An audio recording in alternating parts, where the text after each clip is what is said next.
Radboud Educational Clips makes videos in many different kinds of formats. You can bring across information via an interview, a discussion, or a direct instruction.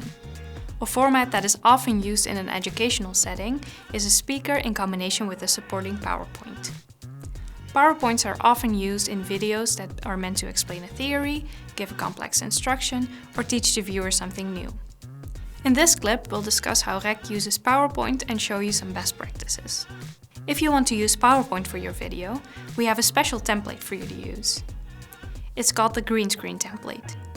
The speaker is placed in front of the PowerPoint in the video. This means that only part of the slide is visible for your viewer. The space on the right of the slide is meant for the speaker. You can't put any important information for the viewer in this area. We advise you to always use the REC templates. This way you're sure that the final video will look good. There's a red Radboud style variant and a blue Radboud UMC variant. While you're recording in the studio, the PowerPoint will be visible on a screen. You can click through the slides while you're recording. Some speakers like to work with a text that's completely written out. In this case, you will use a teleprompter. The slides will later be added to the video when it's edited. If you decide to use this method, you will only see the text on the teleprompter when you're in the studio. We will now open the green screen template to show you the most important features. In the template, you will find a few slides that are already filled in. These slides show you the different layout possibilities that we have available. After you've looked at them, you can remove these slides. By using the option New Slide on the Start tab, you can make a new slide. You can choose which layout works best for your content. The first slide of your PowerPoint should always be an information slide.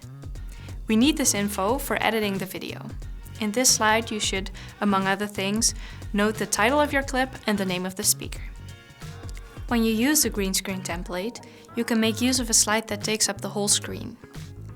You can use this when you want to show your viewer complex visual information.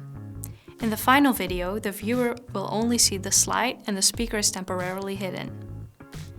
You will only hear a voiceover.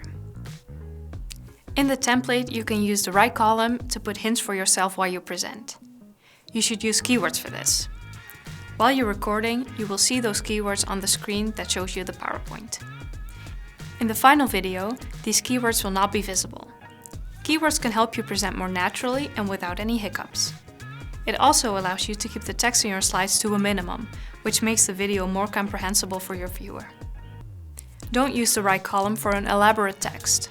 Your text will be too small to read from a distance. If you need more textual support, please consider working with a teleprompter in the studio, rather than with slides. In this part of the clip, we will take a look at a few rules of thumb for effectively using your PowerPoint. It is, first of all, very important to be aware of the fact that your viewer can't endlessly process new information in a short amount of time. Secondly, try to work with both audible and visual information. And thirdly, the viewer should get the opportunity to actively process the information while watching the video. How do you encourage your viewer to process the information you provide in the most optimal way? Generally, you could say less is more. So try to avoid large amounts of information on your slides. A nice rule of thumb is to maximally use 6 items per slide. Every slide is a small step in your story. This makes it easier to limit the information you provide per slide. Try to avoid using long pieces of text and only use keywords. The combination of written sentences and spoken text is counterproductive. Your viewers will remember less when you do this. Try to visualize the information. This allows you to use the visual channel of the brain. Complex information can often be portrayed much easier when it's visualized. Try to add focus by highlighting the most important information. It's not possible to point to things with your hand or with a cane when you're in the recording studio. That's why you need to work with frames or arrows to lead your viewer's eye to the important information. You can emphasize certain pieces of text by making them more or less transparent. Here you can see that effect. Make sure that the titles of your slides don't become more important than the actual content of the slides. In PowerPoint, you can add animations to objects and slides. only use the effect Appear. The viewer will then not be distracted by random movements. It also makes it easier for us to make changes in the edit stage of the video. Now that you've heard these tips, you're ready to work with PowerPoint for your video. Good luck, and we hope to see you in the studio soon.